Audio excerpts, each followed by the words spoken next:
talk about history. I mean, this is the best place to be able to talk history.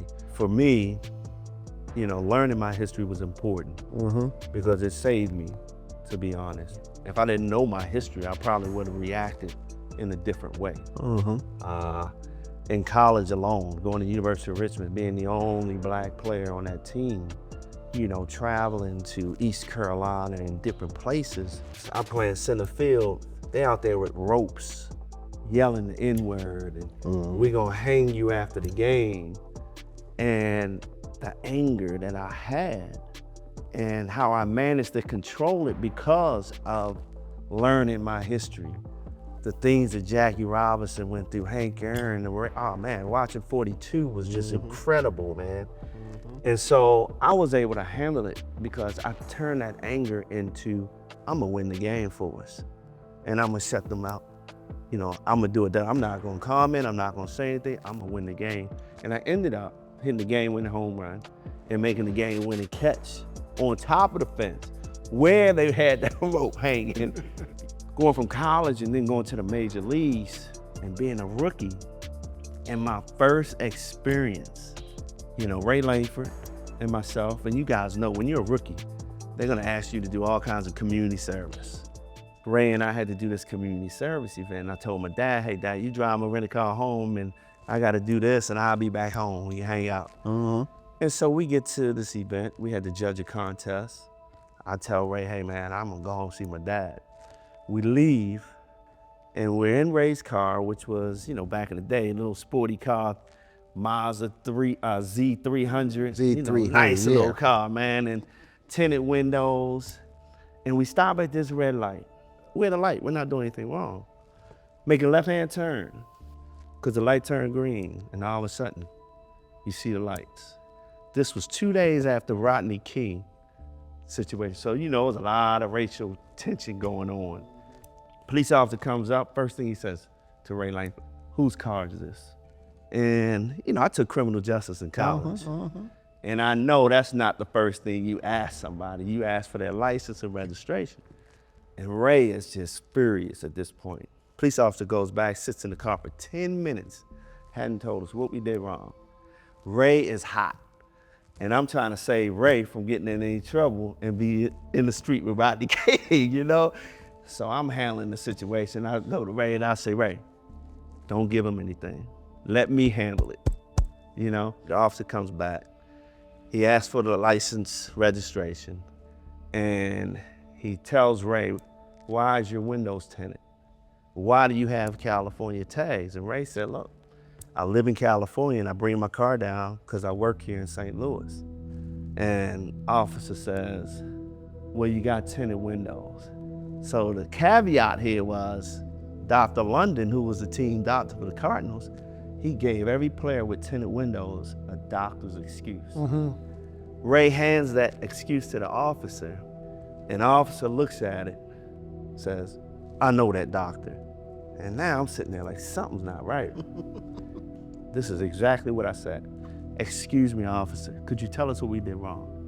Get out of the car. Now I'm like in panic mode because I'm thinking I'm gonna be Rodney King. We beat me down. I get out of the car and I said, officer, I just asked you a question. You're mouthy.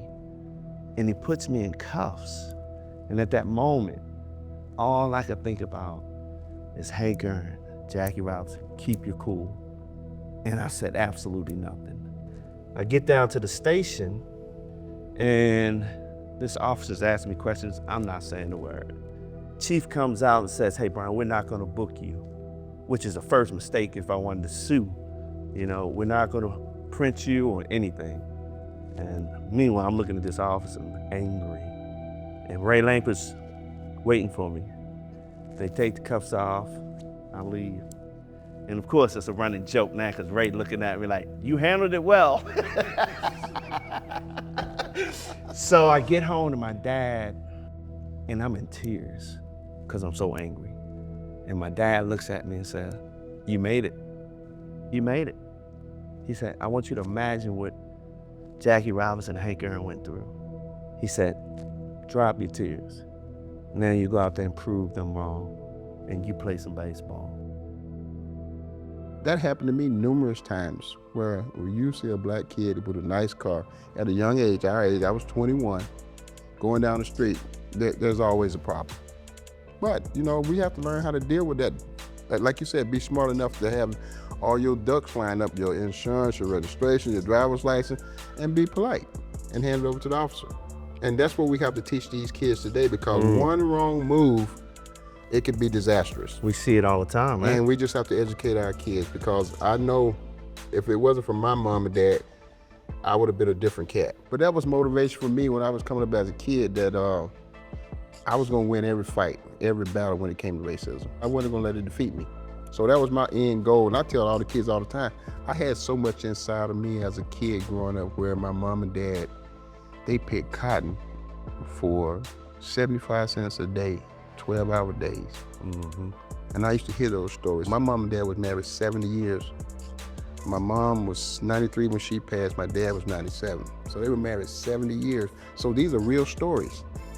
And you talk about motivation, to get out of the hood, to get away from home, to become something. That was pretty much all the motivation that I need. I used to try to handle things on my own, as far as, especially if they happen on the field. I was the only black pitcher on my team in Cape Cod. Coming in from Jackson State, people were looking at me kind of sideways, because Cape Cod was a real prestigious college league. You had to be, Alabama, Florida, one of these big Power 5 schools, and they see me out of Jackson State and they're looking at me like, what's he doing here?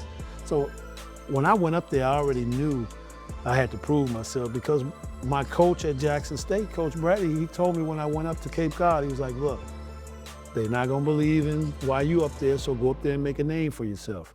So that stuck with me, because I'm like, if I'm gonna make a name for myself, that means they need to know who I am.